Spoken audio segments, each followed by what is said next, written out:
bij de podcast over alles Efteling met Tim Hinsen en Paul Sparks.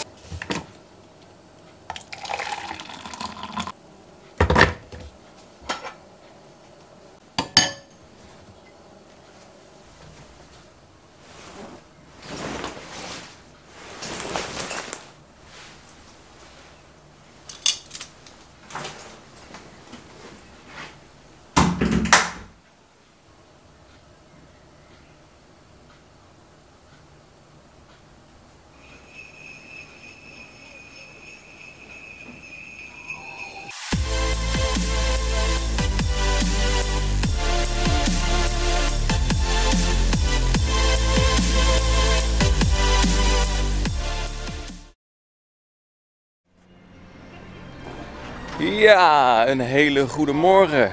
Het is vandaag 19 mei, 155 dagen geleden, 5 maanden en 4 dagen om precies te zijn. En de Efteling gaat vandaag eindelijk weer open. Wij zijn er al heel vroeg, het is nog niet eens 9 uur. En wij gaan je vandaag meenemen door de Efteling en we gaan eens kijken wat er in de laatste maanden allemaal gebeurd is. En daar gaan we een uitgebreid verslag van doen.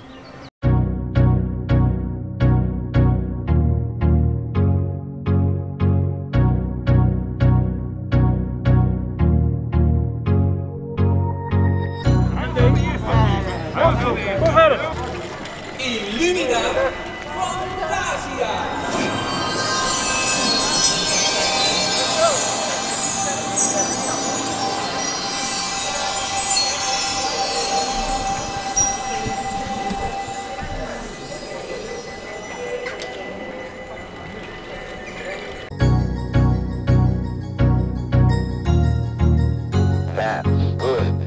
Nou, natuurlijk gaan we jullie ook meenemen langs al het onderhoud. En ja, het eerste onderhoud vind je natuurlijk gelijk op het Dwarrelplein. En de vraag die op iedereen's lippen brandde: hebben ze de parkplattegrond nou geverfd, ja of nee? En het antwoord is nee.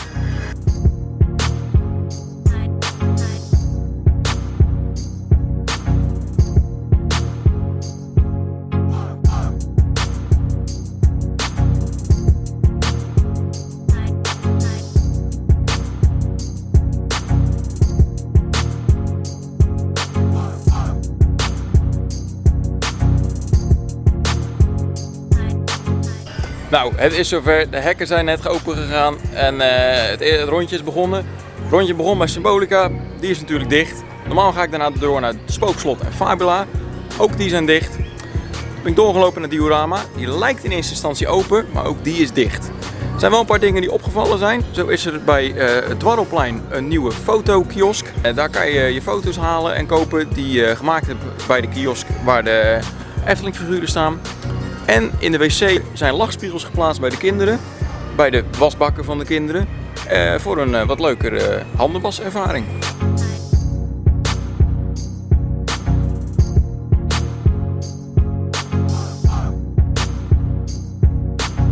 Nou, op het eerste gezicht is het warenhuis er nog steeds, dus we kunnen nog steeds onze boodschappen doen. Alleen momenteel is die dicht, ik weet niet of die open gaat, wellicht later op de dag.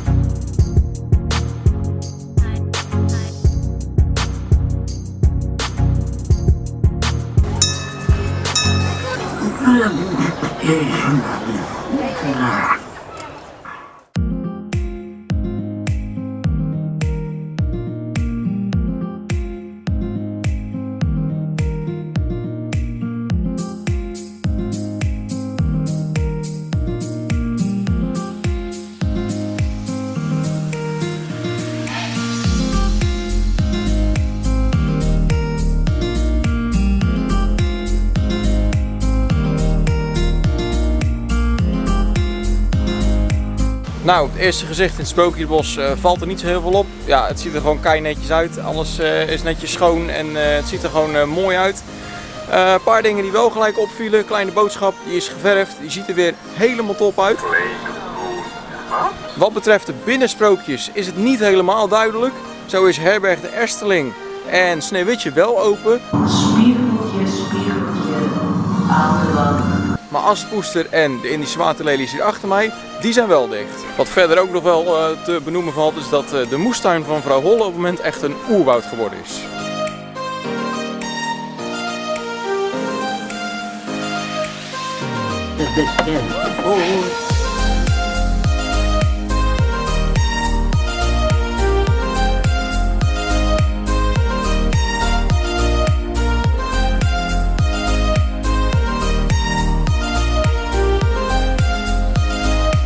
Uiteindelijk zijn er 4 sprookjes dicht in het Sprookjesbos door de coronaregels. Dat zijn Assepoester, de Indische waterlelies, het meisje met de zwavelstokjes en de Chinese nachtegaal. Verder is er in het Sprookjesbos niet heel veel nieuws gebeurd. Zoals ik al zei, Klein Duimpje ziet er weer spek en span uit. De herauten die staan nog steeds in de werkplaats.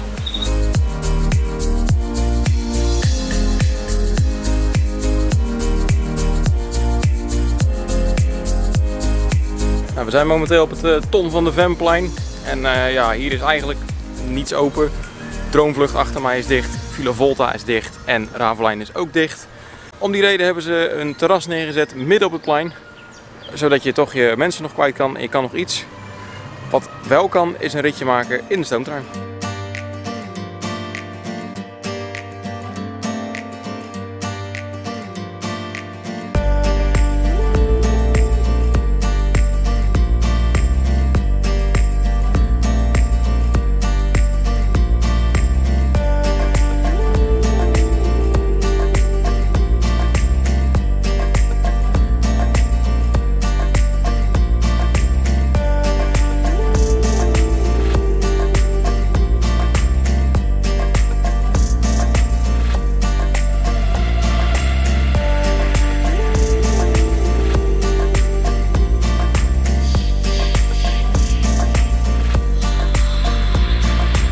Nou, de grote blikvanger in het Volk van Laaf is toch wel de verbouwing van de ingang van Lalf Brouwhuis hier achter me. Het ziet er netjes uit. Het dak is wel wat licht, maar dat zal in de loop der tijd nog wel verbeteren. Verder is er in het Volk van Laaf niet heel veel veranderd. Wat wel gelijk opvalt is dat de monorail is geopend. Alleen moet je buiten wachten en staat er een medewerker buiten. En zodra er geen mensen meer binnen zijn in het opstapstation, dan pas mag je naar binnen.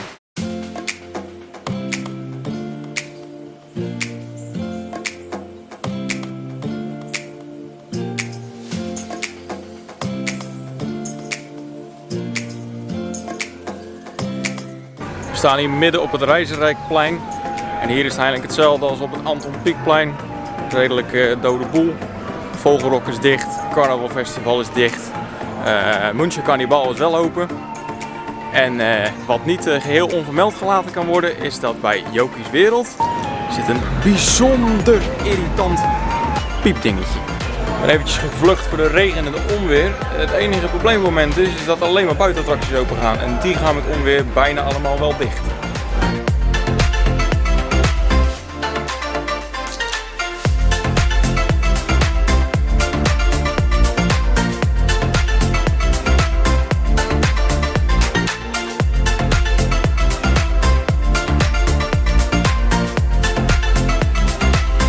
Nou ja, het giet momenteel pijpenstelen. Dus ik ben even de gondoletten ingevlucht om te schuilen. Krijg ik een mooi moment om even het een en ander te bespreken wat me opviel in het Reizenrijk. Bij de München Carnival is één kookpot verdwenen en daar staat nu een gethematiseerde houten kist op de draaischijf. Wat ook opvalt is dat naast München Carnival ligt het Avonturendoolhof. Daar stond vroeger een perkamenten rol voor de ingang. Die is nu verplaatst. Die staat nu in Nest.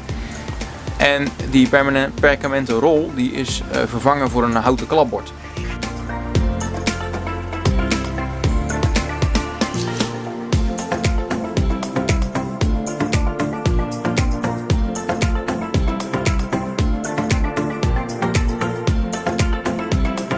We staan momenteel midden op het Ruigrijkplein. De plek waar vroeger Polka Marina stond. Daar is op dit moment helemaal niks meer van terug te vinden. Nu staan de bankjes, tafels en heeft Ruigrijk zijn eigen plein gekregen. En zo is er natuurlijk nog veel meer gebeurd in Ruigrijk. Nest is bijna helemaal klaar, ziet er goed uit. En zo viel me op dat de toiletten die eerst neergezet waren omtrent corona, die zijn weg.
is er verder in het park ook weer van alles gebeurd.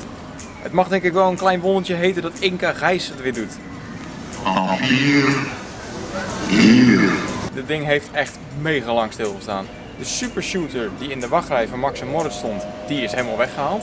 Het Fata Morgana-plein is alles open, behalve de Fata Morgana zelf. En natuurlijk hebben we Bakkerij Krumel, het nieuwe bouwproject en het nieuwe restaurant wat in de Efteling gaat verschijnen.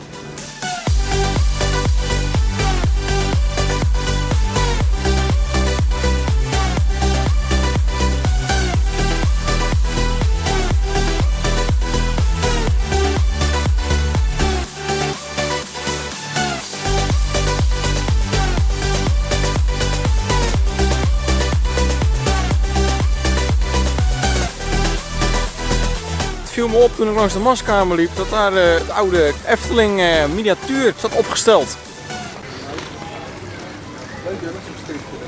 Ik denk dat dit restanten zijn van de warme winterweiden die weer hergebruikt zijn.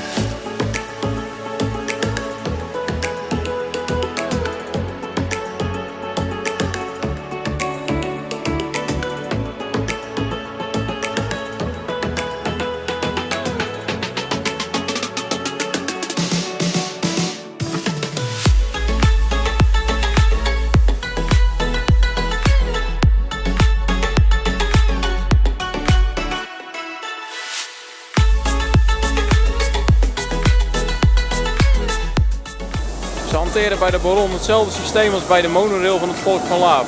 Er gaan pas mensen in zodra ze in één keer door kunnen lopen. De voorshows die zie je op dit moment niet. Je loopt in één keer door naar je trein en dan neem je plaats. Om zo min mogelijk tijd binnen door te brengen. Hetzelfde geldt overigens voor de Vliegende Hollander. Het was in eerste instantie een beetje discutabel of die open ging, ja of nee. Je gaat de attractie binnen via de Single Riders Line.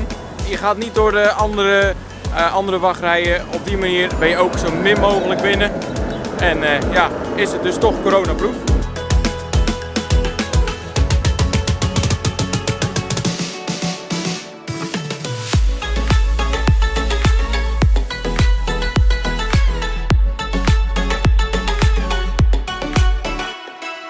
Nou, de laatste keer dat ik hier aan de theaterzijde van de Aquanura vijver was, lag het helemaal overhoop. Dat is nu klaar. Het ziet er weer tip-top uit. Alles is weer netjes aangeplant en klaar om weer te groeien.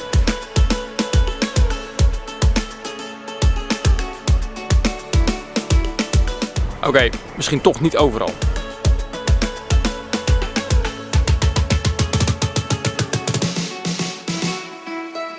Dit was het alweer. De eerste echte Eftelingdag na de langdurige sluiting is alweer ten einde. Ik heb heel erg naar mijn zin gehad. Ik hoop dat je deze video ook heel leuk vond. Vond je dit nou een toffe video? Geef dan even een duimpje omhoog. Laat even een comment achter en vergeet niet te subscriben. Bedankt voor het kijken. Tot de volgende keer.